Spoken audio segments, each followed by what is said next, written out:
สวัสดีค่ะ และแล้วคลิปนี้ก็มาถึงนะคะ คลิปนี้ก็คือคลิป 50 Facts About Me ค่ะ เห็นหลายๆคนถามแล้วก็มีข้อสงสัยเกี่ยวกับตัวเรานะคะ เราก็เลยจะมาบอก 50 Facts About Me ให้ทุกคนได้รู้เกี่ยวกับตัวเรามากขึ้นนะคะ ข้อแรกนะคะคือเราชื่อเซียงเซียงนะคะ ชื่อจริงคือพรสวงนามสกุลรวยรื่นค่ะ ชื่อเล่นเนี่ยอาจจะดูเป็นภาษาจีนใช่ไหมคือจริงๆชื่อเล่นเนี่ยอาม่าเราเป็นคนตั้งให้ค่ะเราเคยมีชื่อไทยด้วยนะคะตอนนั้นคืออาเหล่าม่าหรือว่าคุณยายทวดเป็นคนตั้งให้ชื่อว่าข้าวหอมค่ะ แต่ว่าเดี๋ยวนี้ก็ไม่มีใครเรียกแล้วนะคะณปี 2563 ก็คือตอนนี้ที่อัดคลิปเวลานี้นะคะเรามีอายุ 19 ปีค่ะก็คือเราเกิดวันที่ 17 เมษายนปีพศ 2544 หรือก็คือปีคศ 2001 ค่ะเผื่อใครไปดูแบบคลิปในอนาคตจะได้รู้ เรากรุ๊ปเลือด A ราศีเมษแล้วก็ปีนักสัตว์ปีงูเล็กค่ะ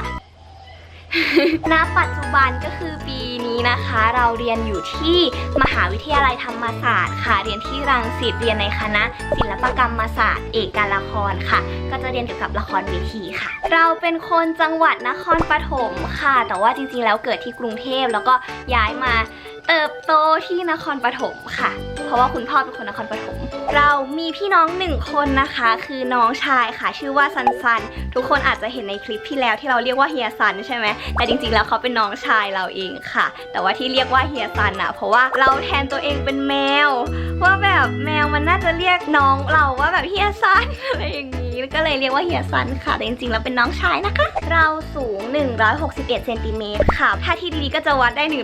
162แล้วก็น้ำหนักจะอยู่ที่ประมาณ42 ถึง 45ค่ะแล้วแต่ว่าช่วงไหนอ้วนหรือช่วงไหนผอมเราเป็นคนแพ้ขนแมวนะคะ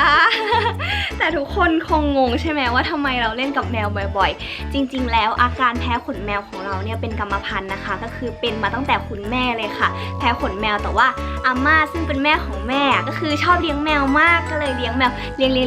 ยงจนแบบแม่ก็แพ้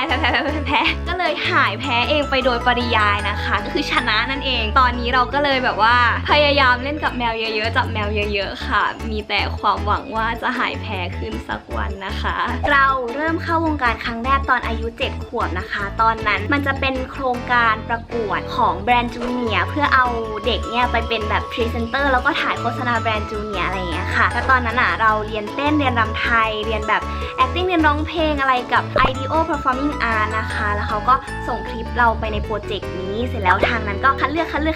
แล้วก็จะมีรอบแสดงความสามารถแล้วก็ไปรำแล้วก็ไปเต้นบัลเล่อะไรอย่างเงี้ยผสมกันค่ะแล้วสรุปก็คือได้มาแบบงงมากแต่ก็สนุกมากๆเลยค่ะตอนนั้นหลังจากที่เราได้โฆษณาแบรนด์จูเนียร์นะคะที่งานอันนั้นก็จะมีคนเขาเรียกว่าโมเดลลิ่งค่ะหลายเจ้ามากที่แบบติดต่อเรามาอะไรอย่างเงี้ยค่ะว่าอยากเข้าซีนเขาก็เรียกเราไปแคสงานแบบเยอะมากๆเราจำได้ว่าวิ่งแคสโฆษณาวันหนึ่งแบบ 2-3 งาน 4-5 งานอะไรอย่างนี้ยังมีเลยค่ะวิ่งแคสเช้าเย็นมากก็มีได้บ้างไม่ได้มั่งเดี๋ยวถ้าคนตัดหาคลิปเจอจะแปะให้ดูสะอาดทั้งผมและหนังศีรษะแบคทีเรียลดลงดูแลหนังศีรษะให้หอมสะอาดยาวนานเราพิสูจน์แล้วละครเรื่องแรกที่เราเล่นนะคะคือเรื่องลุยค่ะอ่อนช่อง 7แล้วหลังจากนั้นก็ได้มาเล่นละครเรื่อยๆตอนนั้นเรื่องลุยเราเล่นเป็นปลาดูกตอนเด็กค่ะคือจะเป็นตอนแรกเป็นเด็กปกติแล้วทีนี้แม่เราก็ตายใช่ไหมแต่ว่าตอนแม่เราตายคือแม่เขาให้เราไปหลบใต้เตียงแล้วแม่ก็โดนยิงปิ้วอยู่บนเตียงแล้วทีนี้แม่ก็ตายแล้วเลือดมันก็ไหลตึ๊ดหยดมาโดนเราจำได้ตอนนั้นแบบน่ากลัวมากแต่ก็เป็นประสบการณ์ที่สนุกดีค่ะหลังจากเล่นละครช่วงนั้นเราก็ไปออดิชั่นละครเวทีค่ะตอนนั้นจะเป็นเรื่อง4 แผ่นดิน The Musical ของที่รัชดาลัยค่ะตอนนั้นก็คือตื่นเต้นมากคนเยอะมากงานออดิชั่นตอนที่ออดิชั่นเราได้ออดิชั่นบทชอยนะคะแต่ว่าตอนเล่นคือได้เล่นเป็นบทประไพก็คือลูกของแม่พลอยค่ะก็สนุกมากรักละครเวทีมากคือก่อนหน้านี้เราเคยเล่นละครเวทีมาแล้ว2 เรื่องนิทานหิ่งห้อยกับความในใจค่ะอันนี้คือเล่นกับโรงเรียนที่สอนเต้นสอนรำอะไรอย่างเงี้ยค่ะตอนนั้นจำได้เลยว่าไปซ้อมที่ศิลปากรแล้วก็แสดงที่ศิลปากรค่ะแล้วก็หลังจากนั้นก็ได้ไปแคสเลือดขัดยาต่อจาก4 แผ่นดินตอนนั้นของรัชดาลัยค่ะแล้วก็ได้เล่นอีกเรื่องหนึ่งค่ะเราเคยเป็นพิธีกรด้วยนะ Oh ตอนนั้นเป็นพิธีกรรายการครอบครัวข่าวเด็กค่ะช่อง 3ก่อนหน้านั้นต้องเล่าก่อนว่าเราเป็นเด็กที่พูดน้อยมากคือเวลาตอบคำถามมันจะตอบแค่ค่ะกับอะไรแบบน้อยมากตอบเป็นคำๆเลยนะคะ ก็รู้สึกว่าคือตอนแรกหนักมากที่ไปเทปแรกๆอัดเทปแรกๆนะเขาก็จะบอกว่าทำไมเราพูดไม่ได้สักทีหรือว่าอะไรอย่างเงี้ยเพราะว่าเป็นเด็กพูดน้อยมากแต่ว่าพอผ่านมาเรื่อยๆหลายๆเทปก็เริ่มดีขึ้นแล้วก็รู้สึกว่างานนี้เป็นงานที่ฝึกสกิลพิธีกรของเรามาเลยคือผ่านงานนี้รู้สึกว่ามีสกิลเพิ่มขึ้นเยอะมากละครกับซีรีส์ที่ชอบมากที่สุดนะคะอันเนี้ยพูดจริงว่าเลือกไม่ถูกจริงๆเพราะว่าชอบเกือบทุกเรื่องที่ตัวเองเล่นมานะเพราะว่ามันผูกพันไม่เหมือนกันอะไรอย่างเงี้ยแต่ถ้าจะให้ชอบเรื่องที่ชอบที่สุดก็เรื่องล่ากับซีรีส์เรื่องรักนี้ชั่วนิรันดร์ค่ะตอนนี้เราเป็นนักแสดงอยู่ในสังกัดของ Exact แล้วก็ Scenario หรือก็คือช่องวัน 31 นะคะคือก่อนหน้านี้จะมีการแคสละครเรื่องล่าตอนนั้นใช่ไหมคะแล้วเราก็ถ่ายละครเรื่องล่ามาสักพักแล้วก็ทางช่องก็เรียกไปคุยแล้วก็ตัดสินใจเซ็นสัญญานะคะก็รู้สึกแฮปปี้ดีค่ะอาชีพในฝันเราเลยนะคะตั้งแต่เด็กๆก็คือเราอยากเป็นนักแสดงอันนี้พูดจริงนะคืออยากเป็นนักแสดงมาตั้งแต่เด็กๆเลยแล้วก็คิดว่าอยากจะทำอาชีพนี้ไปจนแก่จนตายไปเลยค่ะตอนม.3 คิดว่าถ้าไม่ได้เป็นนักแสดงเราอยากเป็นนักเขียนการ์ตูนคือประเด็นคือเคยอ่านหนังสือเล่มหนึ่งที่มันจะแบบไปเรียนต่อมังงะนะประเทศญี่ปุ่นอะไรอย่างเงี้ยก็รู้สึกว่าเฮ้ยมันน่าสนุกจังถ้าได้เรียนฉันต้องสนุกแน่ๆเลยอะไรอย่างเงี้ยก็เลยอยากเป็นนักเขียนการ์ตูนนะคะแต่พอหลังจากนั้นก็ได้รู้ว่ามันเป็นไปไม่ได้ แล้วก็ก่อนที่จะตัดสินใจเลือกคณะการละครเรียนคณะการละครในตอนนี้นะคะเราเคยอยากเรียนคณะมัณฑนศิลป์ของศิลปากรก็คือเป็นเด็กอาร์ตเคยไปแบบติววาดรูปติวดรออิ่งอะไรอย่างเงี้ยเพื่อเข้าคณะนี้เลยแต่พอตอนติวนั่นแหละติวไปเรื่อยๆก็รู้สึกว่ามันเหนื่อย มันเหนื่อยที่จะแบบคือเราเป็นคนไม่ชอบวาดรูปแบบที่มีเวลาจำกัดคืออันเนี้ยเขาจะแบบฟิกให้เราวาดเร็วๆอะไรอย่างเงี้ยซึ่งรู้สึกว่ามันเหนื่อยอะไรอย่างเงี้ยค่ะเราชอบวาดแบบที่ไม่มีเวลาจำกัดมากกว่าก็เลยบายบายขนาดนี้นะคะตอนนี้ก็ยังเสียดายอยู่นะเพราะแอบอยากเข้าแต่ก็รู้สึกว่าวาดรูปแบบที่ตัวเองชอบแล้วก็สนุกจะดีกว่าสมัยเรียนมัธยมนะวิชาที่เรารู้สึกว่าเราเก่งที่สุดก็คือวิชา Mathematics ค่ะหรือก็คือเลขนั่นเองงงไหมทำไมเก่งเลขคือเรารู้สึกว่าเราเก่งเลขเก่งวิชานี้แล้วก็ได้คะแนนดีอะไรอย่างเงี้ยรู้สึกเป็นคนเก็ตอะไรอย่างงี้ง่ายแต่ว่าตอนเลือกม.4 มันก็ต้องเลือกใช่ไหมระหว่างวิชาระหว่างอะไรที่ชอบกับอะไรที่เก่งตอนนั้นเราก็ปรึกษาแม่แล้วเราก็เลือกสิ่งที่ชอบดีกว่าก็เลยเป็นเด็กศิลปภาษาไปนะคะเราเคยพากย์เสียงการ์ตูนด้วยนะ โอ้ยเขินก็คือตอนนั้นที่เล่นละครเวทีอะค่ะครูแหม่มที่สอนละครเวทีเขาก็พาเราไปพากย์เสียงเป็นเด็กตอนแรกเป็นเรื่อง Lilo and Stitch เป็นพากย์เสียงร้องอะไรแบบนิดๆหน่อยๆอะไรอย่างเงี้ยค่ะแล้วหลังจากนั้นก็มีงานพากย์เสียงการ์ตูนเข้ามาเรื่อยๆเรื่อยๆเดี๋ยวให้คนตัดแปะให้ถ้าเกิดว่าคนตัดหาเจอนะก็คือเรื่องที่ทุกคนรู้จักที่สุดก็อาจจะเป็น Frozen ภาคแรกค่ะแล้วก็จะร้องปันมนุษย์ที่มาด้วยกันไหมเป็นเมนูที่มาด้วยกันไหม ไปฟังเอาเองค่ะ เราเป็นคนไม่ชอบดูหนังผีแล้วก็หนังเกี่ยวกับซูเปอร์ฮีโร่อะไรอย่างเงี้ยนะคะคือหนังผีเรากลัวพูดง่ายๆคือดูแล้วมันกลัวแต่ว่าถ้าเป็นผีแบบโฮเทลเดลูน่าหรืออะไรที่ออกแฟนตาซีอะไรอย่างเงี้ยจะชอบนะคะแต่หนังผีที่บิวให้คนดูกลัวอย่างเงี้ยเรารู้สึกว่ามันน่ากลัวค่ะก็เลยไม่ชอบแล้วก็เราชอบดูหนังประเภทสืบสวนสอบสวนนะคะแล้วก็แฟนตาซีสืบสวนสอบสวนอะไรอย่างเงี้ยแนวแบบเกี่ยวกับจิตใจมนุษย์อะไรอย่างเงี้ยค่ะจะชอบมากรู้สึกแบบ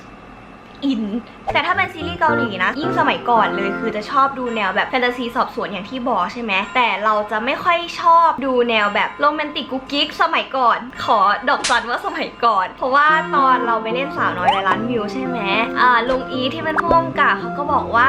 ปกติดูซีรีส์เกาหลีไหมอะไรอย่างนี้เราก็บอกว่าดูค่ะแต่ดูแบบแล้วเราก็พูดชื่อเรื่องไปอะไรอย่างเงี้ยลุงก็บอกว่ามีแต่แนวดราม่าทั้งนั้นเลยให้ไปดูแบบแนวโรแมนติกคอมเมดี้บ้างนะอะไรอย่างเงี้ยจะได้ใช้ในการแสดงได้เนี่ยเราก็เลยไปตามดูเรื่องที่แบบดังๆหรือเรื่องที่มีคนแนะนำมาอะไรอย่างเงี้ยค่ะหลังจากนั้นเท่านั้นแหละติดแบบฉันติดซีรีส์มากทุกคนเป็นคนซุ่มซ่ามมากคือ ยิ่งแต่ก่อนนะจะเป็นคนแบบเดินไปสักพักก็จะต้องไปเตะขาโต๊ะเตะขาเตียงอะไรอย่างเงี้ยรู้สึกแบบทำไมมันต้องมาอยู่ตรงนั้นหรือทำไมมันต้องมาเตะฉันคือขาเนี่ยจะเขียวบ่อยมากแบบงงว่าไปทำตัวเองทำไมแต่ช่วงเนี้ยเราพยายามแก้จุดนี้อยู่ก็คือพยายามเปิด awareness ก็คือเวลาเรียน acting ที่คณะนะคะเขาจะสอนให้เราแบบเปิด awareness แบบว่าเราก็จะรู้ว่าอะไรอยู่รอบตัวเรามั่งแล้วเราค่อยตัดสินใจเดินไปอะไรอย่างนี้ ก็ลดอาการบาดเจ็บขึ้นมาได้เยอะมากๆสมัยก่อนนะเราเป็นคนที่ไม่กินเผ็ดเลยแบบไม่กินเผ็ดเลยจริงๆคือถ้าส้มตำเนี่ยพริก1 เม็ดก็เผ็ดแล้วอะไรอย่างเงี้ยแต่หลังจากผ่านละครอีสานมา2 เรื่องก็ทำให้เราได้แข็งแกร่งขึ้นนะคะก็คือเดี๋ยวนี้ก็เริ่มกินเผ็ดได้บ้างแล้วไม่ใช่สิกินได้เลยแหละกินเผ็ดได้แต่ก็จะเผ็ดแค่นั้นแหละค่ะแต่เราไม่ชอบกินของหวานที่หวานงงไหมคือไม่ชอบกินของหวานที่หวานจัดๆอย่างแบบพวกฝอยทองทองหยิบทองหยอดหรือถ้าช็อกโกแลตก็จะชอบกินเป็นดาร์กช็อกโกแลตอะไรอย่างเงี้ยค่ะตอนเด็กๆเราชอบเครื่องเขียนมากคือสิ่งของที่ชอบที่สุดในชีวิตก็คือเครื่องเขียนพวกดินสอพวกสีพวกดินสอกดอะไรอย่างเงี้ยเคยใฝ่ฝันอยากเป็นพนักงานร้านเครื่องเขียนร้านนึงในนครปฐมมากคือตอนนั้นแบบฉันโตขึ้นฉันอยากเป็นพนักงานร้านนี้จะได้แบบอยู่กับเครื่องเขียนอยู่กับดินสอกดตลอดเวลาอะไรอย่างเงี้ยคิดอย่างนี้จริงๆเป็นคนไม่ชอบตุ๊กตานะคะเพราะว่าจริงๆสมัยก่อนก็ชอบแหละแบบว่ามันก็น่ารักเวลาดูอะไรอย่างเงี้ยแต่พอถ้ามาอยู่ร่วมกันจริงๆเราเป็นคนแพ้ฝุ่นไงแล้วตุ๊กตามันอมฝุ่นแล้วหมอก็แนะนำว่าแบบอย่าเอาตุ๊กตามาวางไว้ในห้องเยอะนะเพราะว่ามันจะอมฝุ่นแล้วก็ทำให้เราแบบเป็นภูมิแพ้อะไรเงี้ยก็เลยเป็นคนไม่ชอบตุ๊กตามาตั้งแต่ตอนนั้นเลยค่ะเราชอบเรื่องโชคชะตานะคะแต่ไม่เชื่อในเรื่องโชคชะตา 100% คือชอบเรื่องโชคชะตาเพราะมันดูแบบมันดูโรแมนติกแล้วก็ดูเป็นศิลปะ งงไหมคือมันดูโรแมนติกดีอะไรอย่างเงี้ยค่ะแต่ว่าเราจะเชื่อว่าแบบมนุษย์ทุกคนสามารถกำหนดโชคชะตาของตัวเองได้ด้วยการกระทำของตัวเองมากกว่าค่ะชอบอยู่บ้านมากคือถ้ามีวันหยุดแล้วได้เลือกว่าจะไปเที่ยวหรืออยู่บ้านก็จะตัดสินใจอยู่บ้านแล้วก็นอนดูซีรีส์ต่างๆนะคะเป็นคนค่อนข้างจริงจังถ้าเกิดว่าเป็นเรื่องงานคือมันก็เป็นทั้งข้อดีแล้วก็ข้อเสียนะข้อดีคือเราก็จะได้ตั้งใจทำงานนั้นเต็มที่แต่ข้อเสียก็คือเครียดแล้วก็ความเครียดก็ทำให้งานออกมาไม่ดีได้อะไรอย่างเงี้ยก็เป็นทั้งข้อดีข้อเสียก็เลยคิดว่าเราควรบาลานซ์มันให้ดีนะเวลาจริงจังก็ไม่ควรจะจริงจังมากนี่บอกตัวเอง บอกตัวเองนี่แหละนักแสดงในดวงใจที่ชอบที่สุดนะคะก็คือป่าเดฟหรือก็คือจอห์นนี่เดฟนั่นเองค่ะคือเราชอบเขามานานมาก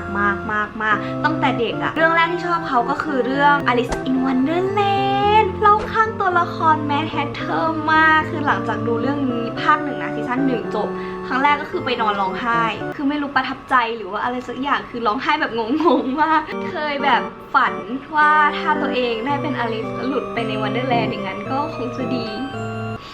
เป็นคนติ่งทางนักแสดงมากกว่านักร้องค่ะก็จะติ่งนักร้องบ้างแต่ว่าโดยหลักๆแล้วจะคลั่งไคล้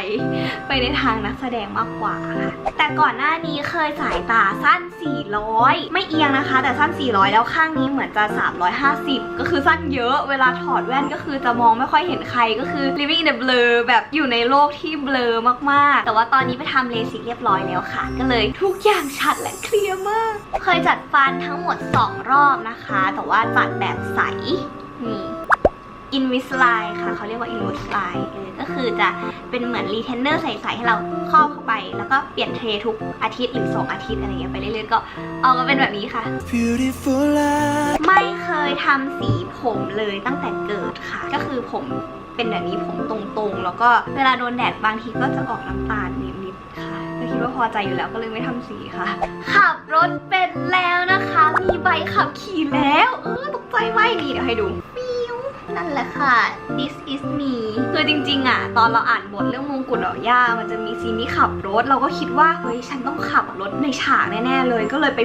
ฝึกแบบจริงจังเลยประมาณอาทิตย์หรือว่า3 วันอะไรประมาณนี้ค่ะเป็นคอร์สแบบคอร์สฝึกขับรถจริงจังอะไรเงี้ยเพื่อที่จะเอาไปถ่ายในละครแต่สรุปวันถ่ายจริงๆก็คือเป็นสกรีนเขียวแล้วก็รถก็คืออยู่นิ่งๆเวลามีเรื่องไม่สบายใจจะปรึกษาแม่เป็นคนแรกค่ะส่วนใหญ่ทุกเรื่องก็จะคุยกับแม่หมดเหมือนถูกเลี้ยงมาแบบว่าคุยกับแม่ได้ทุกเรื่องอะไรเงี้ยค่ะก็เลยจะปรึกษาแม่เป็นคนแรก แล้วก็ปรึกษาทุกเรื่องที่ไม่สบายใจค่ะเป็นคนค่อนข้างซีเรียสเรื่องเกี่ยวกับโลกของเราค่ะเรารู้สึกว่าคือเราต้องไม่ทำให้โลกของเราแบบเลวร้ายไปกว่านี้ทุกครั้งที่ใช้ถุงพลาสติกหรือทุกครั้งที่ใช้ซ่อมช้อนพลาสติกกล่องพลาสติกหรือกล่องโฟมอะไรอย่างเงี้ยจะรู้สึกแบบรู้สึกผิดอะพูดง่ายๆรู้สึกผิดแล้วช่วงโควิดเนี้ยมันก็มีการใช้อะไรเกี่ยวกับพลาสติกค่อนข้างเยอะเพราะว่าเขาก็อยากจะปลอดภัยอะไรอย่างเงี้ยใช่ไหมแล้วก็คือจะติดโรคเป็นโรคถอนหายใจเวลาต้องใช้พลาสติกนะอันนี้คือสังเกตตัวเองมาสักพักแล้วจะถอนหายใจทุกครั้งแบบ ก็ฝากทุกคนเรื่องนี้ด้วยนะแบบช่วยๆกันเนาะเพื่อโลกของเรานะทุกคนส่วนภาพยนตร์กับหนังสั้นนะคะมีช่วงนึงที่เราไปถ่ายหนังสั้นของนักศึกษาหลายเรื่องอยู่แล้วก็หนังสั้นที่ชอบที่สุดนะคะคือเรื่องตลอดไปร่วมกับคือพี่การค่ะที่กำกับออตัมอินมาฮาร์ดรักนี้ชนิดนิรันดร์ตอนนั้นแล้วเราได้มีโอกาสไปถ่ายหนังสั้นกับเขาเรื่องนึงชอบเรื่องนั้นที่สุดแต่ว่าหาดูยากมากคือมันไม่มีใน YouTube แล้วก็มีเฉพาะบางงานหนังหรืออะไรที่เขาจะไปฉายค่ะส่วนภาพยนตร์มีเรื่องเขาดาวเรื่องเดียวค่ะเรามีสัญชาติไทยค่ะแต่ว่ามีเชื้อสายจีนเหล่ากงเราอ่ะก็คือพ่อของอากงซึ่งอากงอ่ะเป็นพ่อของแม่ ทุกคนงงไหมเหล่ากงเราอ่ะพายเรือมาจากไม่ใช่พายเรือนั่งเรือสำเภามาจากประเทศจีนนะคะตั้งหลกลากอยู่ที่ไทยส่วนทางด้านเหล่าม่าก็คือแม่ของอากงจะเป็นสาวมอญเป็นลูกครึ่งมอญกับจีน สรุปเราเป็นคนไทยปะเนี่ยช่างมันเถอะเราก็เลยมีเชื้อสายจีนนะคะส่วนทางฝั่งบ้านอาม่าก็คือเป็นคนจีนเหมือนกันพ่อแม่ก็คือเป็นคนจีนที่ย้ายมาอยู่ประเทศไทยแต่ว่าทางฝั่งพ่อก็จะมีเชื้อสายไทยแล้วก็มีเชื้อสายจีนอีกอะงงในเชื้อชาติของตัวเองมากเป็นคนทำอาหารไม่เป็นนะคะแล้วก็เย็บปักถักร้อยไม่เป็นขาดสมบัติความเป็นกุลสตรีมา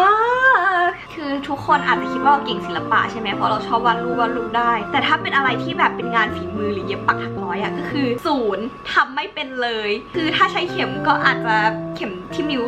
ตายระเบิดตู้มไปนะคะว่าด้วยเรื่องประเด็นร้องเพลงนะคะสมัยเด็กๆเราเคยชอบร้องเพลงมากตอนนี้ก็ยังชอบมากอยู่นะคะแต่มันจะมีช่วงหนึ่งที่เราไม่ได้เรียนร้องเพลงแล้วก็เลิกร้องเพลงไป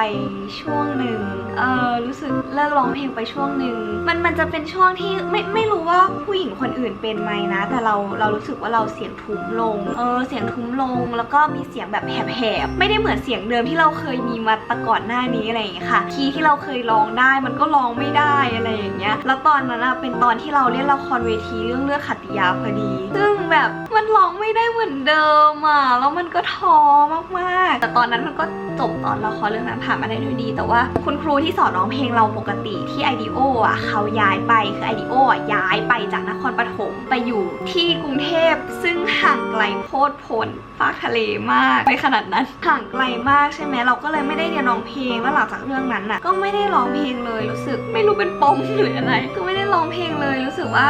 ทำไมมันยากขนาดนี้แต่ก็ยังชอบละครเพลงเหมือนเดิมอะไรอย่างเงี้ยเพียงแต่ตัวเองไม่ได้ร้องไม่ได้ไปเรียนร้องเพลงแค่นั้นนะคะจนกระทั่งเรื่องสาวน้อยร้อยล้านวิวล่ะค่ะที่มีโอกาสได้กลับมาร้องเพลงอีกครั้งเราด้วยความเป็นเพลงลูกทุ่งด้วยอะตอนแรกอะไม่มั่นใจเลยไม่มั่นใจแบบมากก่อนไปแคสอะร้องไห้กับแม่เลยว่าแบบแม่หนูร้องไม่ได้อะมันร้องไม่ได้อะนึกออกไหมตอนนั้นก็ยังไม่รู้จักเพลงลูกทุ่งเลยด้วยอะค่ะก็เลยเป็นคนฟังเพลงของอาจารย์ไข่ที่บ้านอาจารย์ไข่เป็นแนวเพื่อชีวิตแต่เขาเคยร้องเพลงลูกทุ่งด้วยแล้วก็เลยเอาเพลงนั้นไปแคสสรุปแคสเราได้เราก็เลยแบบเฮ้ยจริงหรออะไรอย่างเงี้ยไม่มีความมั่นใจในตัวเองเลยแต่พอรู้ว่าได้อะก็ต้องรับผิดชอบและเราก็เลยไปฝึกไปเรียนกับครูด้วยแต่ว่าไปแค่ครั้งเดียวค่ะเพราะว่ารู้สึกว่าเรียนแล้วไม่เก็ตอะก็เลยมาแกะเองแล้วก็ฟังพี่ข้าวทิพย์พี่ฝนธนสุนทรอะไรอย่างเงี้ยพี่ต่ายตอนนั้นคุณพ่อชอบฟังเพลงพี่ต่ายค่ะก็เลยแบบฟังแล้วก็รู้สึกว่าชอบหลังจากนั้นก็เลยกลายเป็นคนที่ฟังเพลงลูกทุ่งมาตลอดนะก็รู้สึกดีใจมากที่เราได้ละครเรื่องนี้นะเพราะมันทำให้เราได้กลับมาร้องเพลงอีกครั้งนะอันนี้จริงๆเป็นจุดเปลี่ยนที่ได้กลับมาร้องเพลงอีกครั้งจริงๆเทศกาลที่ชอบที่สุดคือคริสต์มาสเราเป็นคนฟังเพลงหลายแนวมากตั้งแต่แบบเคป๊อปป๊อปร็อกลูกทุ่งเพื่อชีวิตก็ฟังค่ะพ่อกับแม่เปิดบ่อยมากก็เลยแบบชอบฟังสิ่งที่เรากลัวที่สุดก็คือแมลงสาบโคตรมันน่ากลัวมากเราเคยได้เกรด 4 ทุกวิชาด้วยนะเฮ้ยตกใจกันใหญ่เลยจริงๆเคยได้เกรด 4 ทุกวิชาตอนม.ปลายนะคะแต่พอเข้ามหาลัยแล้วก็ เอาเป็นว่าถ้าใครชอบคลิปนี้นะคะ ก็อย่าลืมกดไลค์กดแชร์กด subscribe แล้วก็กดกระดิ่งกิ๊งๆด้วยนะคะ ไว้เจอกันใหม่คลิปหน้าค่ะบ๊ายบายพิเศษมีคนบอกว่าเราเป็นคนหลายบุคลิกคือบางคนนะจะบอกว่าเราเป็นคนแบบ alert แบบ energy เยอะแบบปุ๊บอย่างนี้แต่บางคนก็จะบอกว่าเราเป็นคนแบบเหนื่อยแบบคนเรียกก็ไม่หันอะไรอย่างนี้แบบเหนื่อยๆคนมันคอนทราสต์กันมากตามนั้นค่ะ